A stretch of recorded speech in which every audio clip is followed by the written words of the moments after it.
Allah begitu dekat dengan saya pada saat saya meminta kepada Allah, pada saat saya memuliakan kekasih Allah,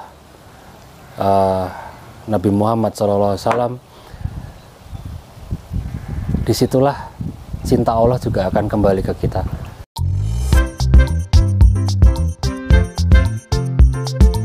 Assalamualaikum warahmatullahi wabarakatuh. Ketemu lagi di channel Adama Entertainment, channelnya tentang video Islam dan juga kisah mu'alaf. Sebelum mulai, jangan lupa untuk like dan juga subscribe ya. Tanpa panjang lebar, ayo kita saksikan. Itu saya sudah mulai skeptis dengan apa yang dia bawa. Lagi bawa ransel kah? Lagi bawa tas besar kah? Ternyata setelah menjadi seorang muslim, kenapa celana itu mereka pakai dengan cara seperti itu? Karena menjaga mereka dari najis. Karena celana itulah yang juga dipakai untuk beribadah kepada Allah. Yang kedua, supaya tidak menimbulkan kesombongan dalam diri. Itu adalah hal-hal yang saya nggak terima waktu itu, penjelasan waktu itu. Jadi ya menurut saya kalau sudah cingkrang ya I need to be careful gitu loh. Saya harus hati-hati sih sama orang ini. Kalau perlu nggak usah kenal, kan gitu loh. Ya alhamdulillah kalau nggak kenal kan gitu. Tapi sekarang saya justru melihat bahwa saya harus kenal. Karena mereka ini adalah orang-orang yang punya ilmu yang saya nggak punya. Kenapa mereka bisa istiqomah dengan pakaian itu? Apa yang mereka jaga? Itu yang harus saya kulik sekarang. Terus kenapa saya dulu benci banget sama orang Islam? Karena setelah akhirnya saya menjadi seorang muslim, bukan Islamnya yang salah. Islam tidak pernah salah.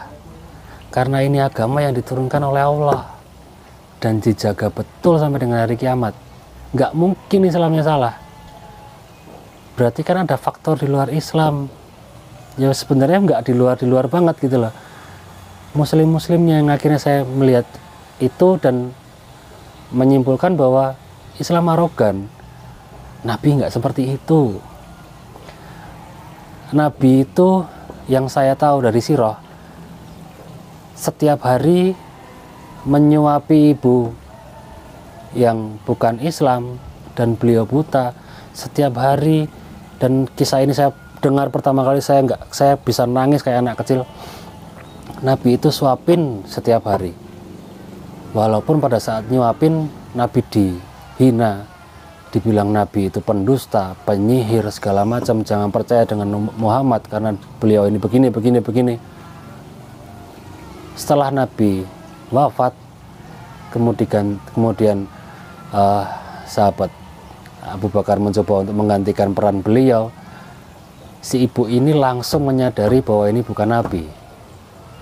Padahal bagaimana cara menyuapi sahabat Abu Bakar ini sudah sebisa mungkin diperhalus seperti Nabi, itu pun masih tidak bisa menyamai gitu loh. Dan disitulah baru ibu ini menyadari setelah diberi pemahaman oleh sahabat Abu Bakar bahwa yang menyuapimu setiap hari itu adalah yang kau hina, yang kau klaim bahwa negatif adanya. Dan setelah Nabi wafat pun ibu itu baru akhirnya menerima Islam, bahwa Islamnya nggak pernah salah. Kitanya yang sebagai seorang muslim terkadang menciptakan bahwa Islam ini jelek, Islam ini intoleran, Islam ini arogan. Ya mungkin cara kita belum tepat, walaupun yang kita bawa sudah benar. Karena terkadang orang harus menerima sesuatu dengan benar dan tepat. Pada saat kita cuma bawa benarnya aja, belum tentu tepat. Karena mungkin ilmu yang saya terima dari beberapa ulama yang saya dengar, bahwa berdakwah itu harus lentur, mengikuti dengan siapa kita sedang ingin berdakwah. Jadi mungkin jangan disamaratakan caranya gitu loh. Yaitu itu adalah pandangan tentang Islam menurut saya dulu, terutama bom Bali lah, di mana ada terorisme segala macam, hukum mati. Saya sangat senang melihat tontonan pada saat ada persidangan tentang hukuman mati itu, bahwa satu lagi teroris mati. Sekejam itu pemikiran saya dulu, karena nggak sukanya saya terkonsep oleh media. Dan mungkin inilah tempat-tempat di mana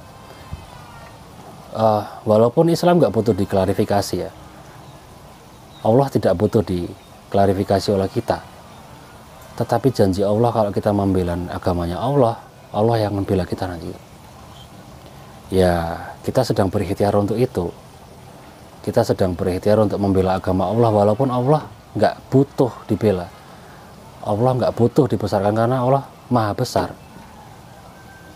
Ya mungkin dengan platform seperti ini kita akhirnya mengklarifikasi, walaupun saya tarik kembali bahwa Islam nggak butuh diklarifikasi, karena Islam sejatinya tidak pernah salah. Supaya orang juga ngerti bahwa terkadang yang menjadi salah itu muslimnya, bukan Islamnya, begitu kan. Saya pernah mendengar, saya lupa dari siapa, yang jelas Allah pasti berikan keberkahan kepada beliau insya Allah. Apapun yang terjadi di dunia, baik itu yang kita rasakan adalah ujian, baik itu nikmat, sejatinya semuanya itu ujian yang harus diawali dengan bismillah dan diakhiri dengan alhamdulillah. Kenapa? Karena pada saat kita menerima uang nih 100 juta kita dikasih Allah, kita merasa ini adalah rezeki Allah. Benar, di satu sisi ujiannya Allah sedang berjalan. Mau dipakai buat apa ini uang? Dari mana ini uang? Semua ada ujiannya. Semua nanti akan ditanya. Karena apa? Karena CCTV-nya Allah itu nggak pernah habis baterai. CCTV-nya Allah itu nggak pernah habis memory card. Dan akan diputar per second nanti gitu loh. Yang bikin saya tegar adalah ada salah satu yang mungkin saya agak flashback ke kejadian real yang saya alami. Saya berharap saya dijaga lisan saya oleh Allah supaya tidak timbul apa ya, riya dalam diri saya. Jadi waktu hari ke-20 puasa, jobless saya waktu COVID itu.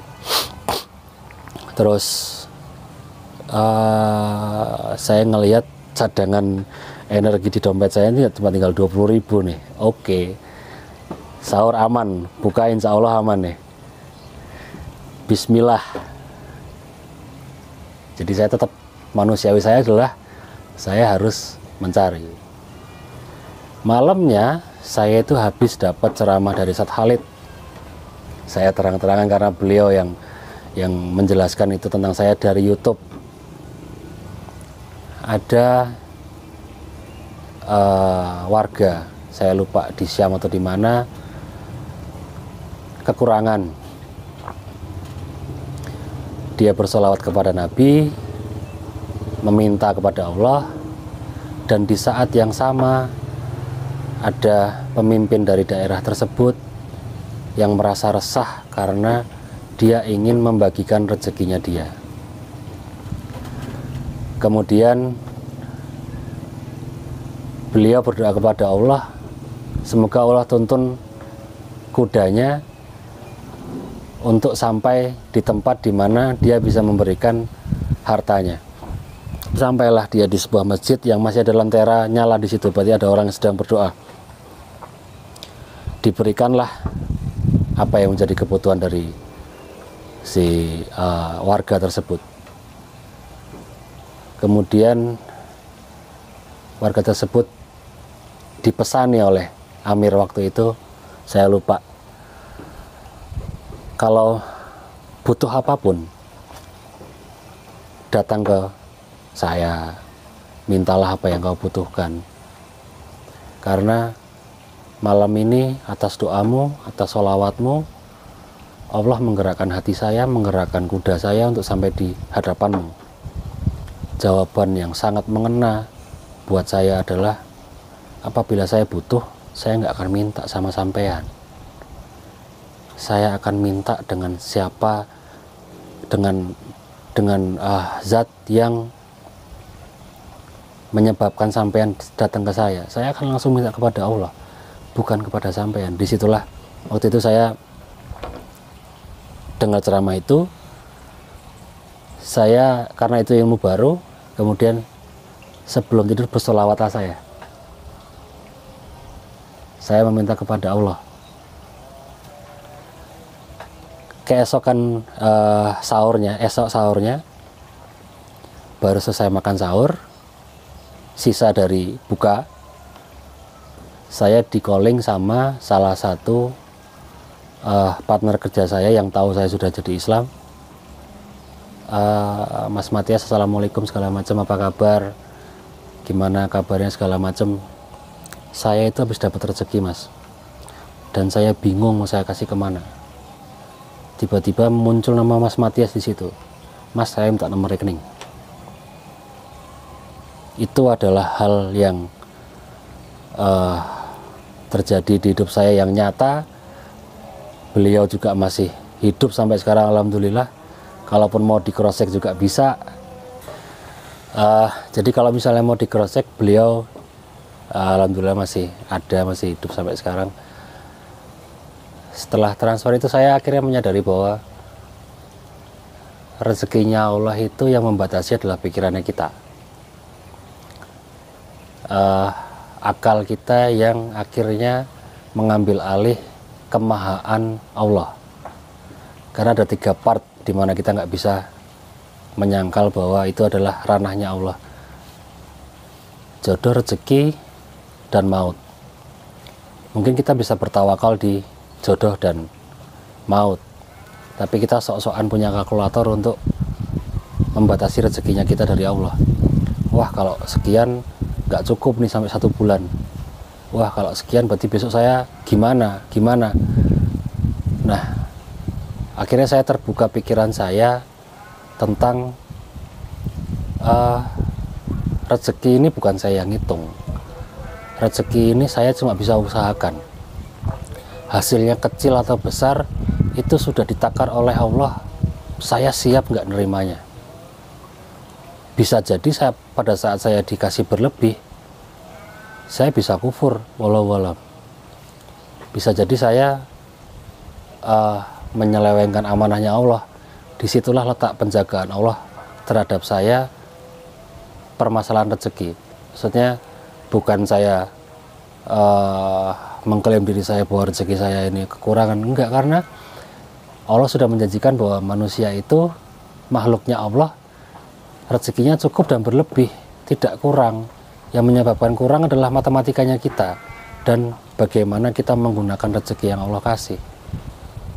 Itu tentang kesaksian saya bagaimana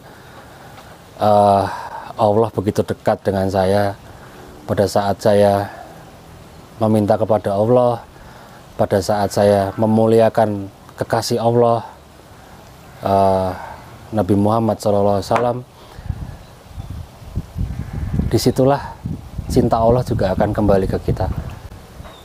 Itu part-part dimana yang seperti ditanyakan tadi, bahwa saat saya menjadi seorang muslim, apa yang akhirnya menyebabkan saya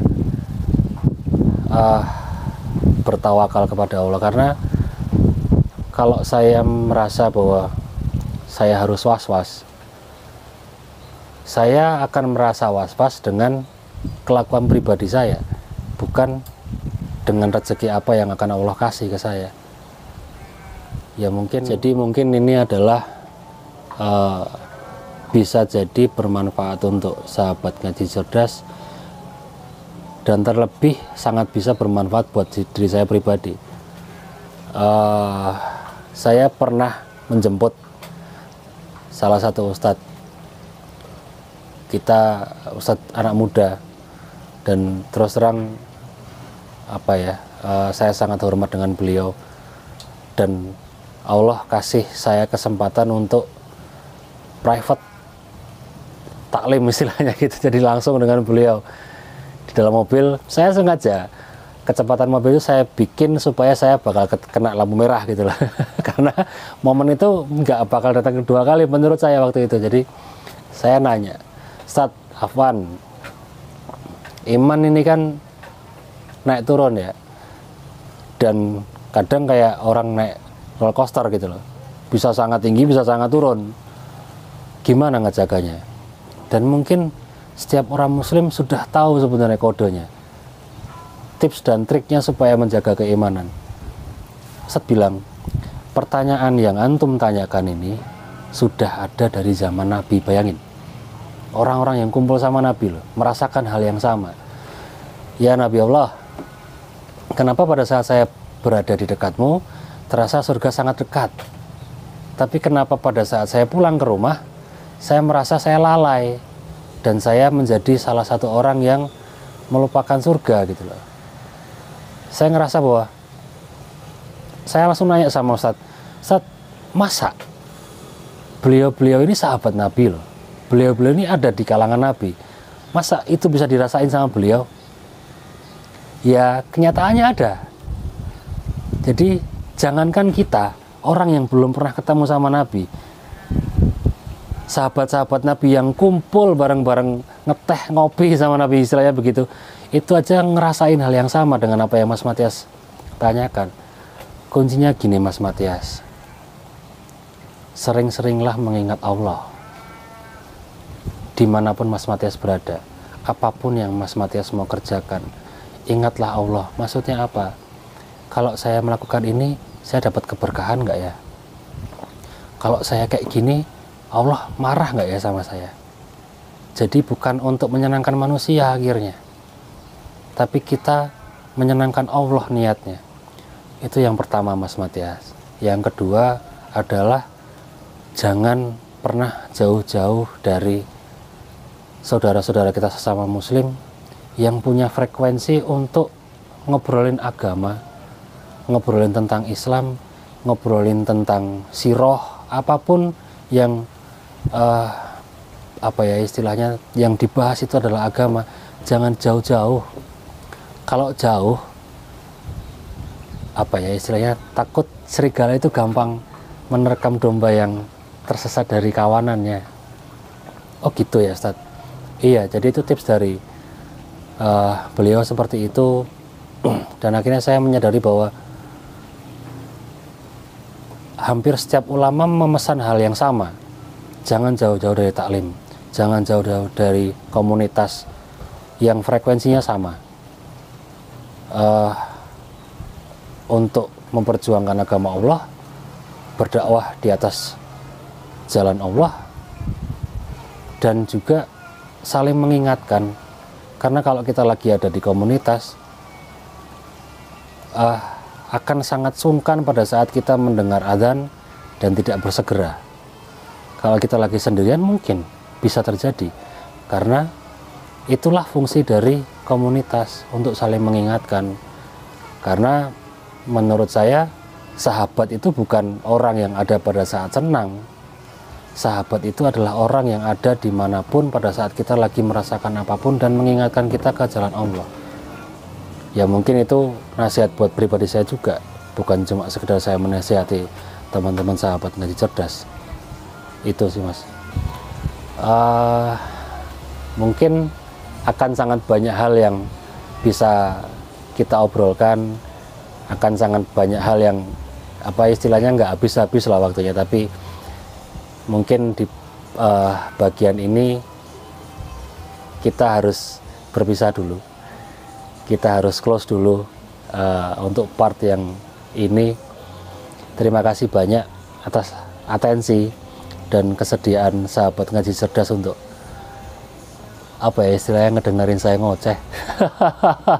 Ya kita sama-sama mengambil pelajaran dari apa yang bisa kita sampaikan, apa yang bisa kita bagikan. Semoga bisa memupuk keimanan kita menjadi lebih baik, ngecas iman kita supaya penuh terus, supaya kita bersatu dalam agama ini dengan cara yang benar, dengan cara yang baik, saling mengingatkan dengan yang santun, saling mengingatkan dengan adab dan akhlak yang mulia yang sudah dicontohkan oleh Rasulullah. Mungkin dari saya itu, mohon maaf apabila ada kesalahan, mohon maaf apabila ada hilaf kata yang keluar dari tutur saya, dan saya berharap ngaji cerdas akan selalu dijaga Allah niat kemurniannya untuk memberikan ibroh, untuk memberikan pelajaran kepada umat muslim ataupun teman-teman di sana yang bukan muslim tapi kepingin tahu Islam dari sisi yang mungkin bisa dibilang berbeda, dari sisi dimana Islam dijelaskan secara penuh, dan sama-sama kita menjadi seorang muslim yang belajar agama ini secara kafah, karena penting bagi seorang muslim untuk belajar menjadi kafah, karena rahmat Allah akan datang kepada orang yang belajar dan menggunakan akalnya. Pada saat kita nggak belajar, pada saat kita nggak menjadi kafah, akal akan sangat terbatas untuk kita pakai menyadari kebesaran Allah. Nah, sepertilah kisahnya, bagaimana kan kisahnya ini sangat menginspirasi kita bahwa kita itu sebagai umat muslim, dengan adanya video ini kita itu menjadi terinspirasi bahwa kita itu bisa lebih baik lagi.